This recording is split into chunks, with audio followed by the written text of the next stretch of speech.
नड्डा ने कहा कि नए उम्र के लोगों ने काला दौर नहीं देखा जो 80 के दशक में रहा। एड्स की बीमारी को डेथ वारंट माना जाता है। पूरा परिवार तबाह हो जाता था। तब जागृति के लिए कोई अभियान भी नहीं चलते थे। दरअसल विश्व एड्स दिवस पर देवी अहिल्या विश्वविद्यालय सभागृह में आयोजित कार्यक्रम में भाजपा के राष्ट्रीय अध्यक्ष व केंद्रीय स्वास्थ्य व परिवार कल्याण मंत्री जगत प्रकाश उर्फ जेपी नड्डा शामिल हुए। इस मौके पर उन्होंने कहा कि भारत देश में टिटनेस की दवा आने में 40 साल लगे, क्षय रोग की दवा आने में 25 साल लगे, लेकिन कोरोना के 2 टीके 9 महीने में ही आ गए, जिन्होंने कई लोगों की जिंदगी बचाई। हमने 40 देशों को मुफ्त कोरोना की दवा दी। अब भारत लेने वाला नहीं, देने वाला भारत बन चुका है। कोरोना के समय 1.5 माह में देश तैयार हुआ। PPE kit, ICU bed, testing kit बनाई गई। कोरोना का मैनेजमेंट देश में प्रभावी रहा। नड्डा ने कहा कि नए उम्र के लोगों ने काला दौर नहीं देखा जो 80 के दशक में रहा। एड्स की बीमारी को डेथ वारंट माना जाता था। पूरा परिवार तबाह हो जाता था। तब जागृति के लिए कोई अभियान भी नहीं चलते थे। अभी तक इस तरह की दवा नहीं आई कि मरीज उसे खाकर पूरी तरह ठीक हो जाए।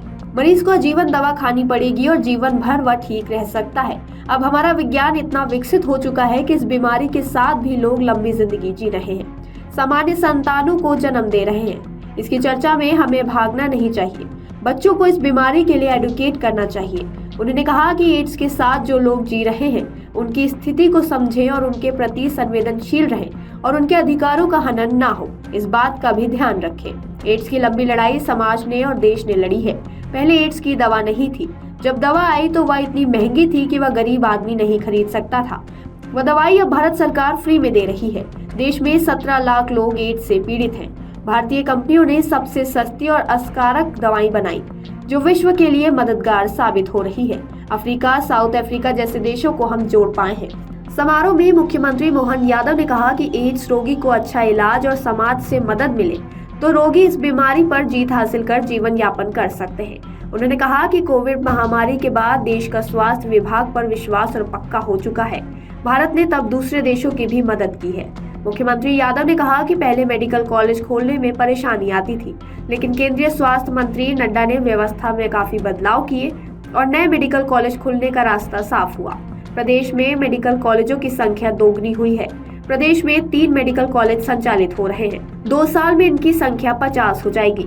समारोह में भाजपा प्रदेश अध्यक्ष वीडी शर्मा, उप मुख्यमंत्री राजेंद्र शुक्ला, जगदीश देवड़ा, जल संसाधन मंत्री तुलसी सिलावट, स्वास्थ्य मंत्री नरेंद्र शिवाजी पटेल सहित अन्य नेता मौजूद थे। विमानतल पर भाजपा नेताओं ने जेपी नड्डा का जोरदार स्वागत किया। इस बार मेयर पुष्पमित्र भार्गव भी बड़ी संख्या में अपने समर्थकों के साथ उनका स्वागत करने पहुंचे थे।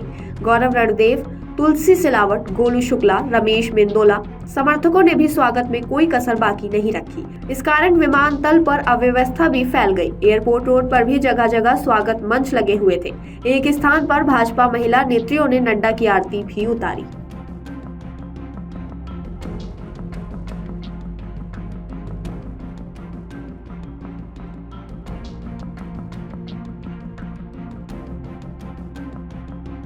अगर आप ये वीडियो YouTube पर देख रहे हैं तो हमारे चैनल को सब्सक्राइब करें और बेल आइकन को दबाना ना भूलें। अगर आप Facebook पर ये वीडियो देख रहे हैं तो हमारे पेज को लाइक करें।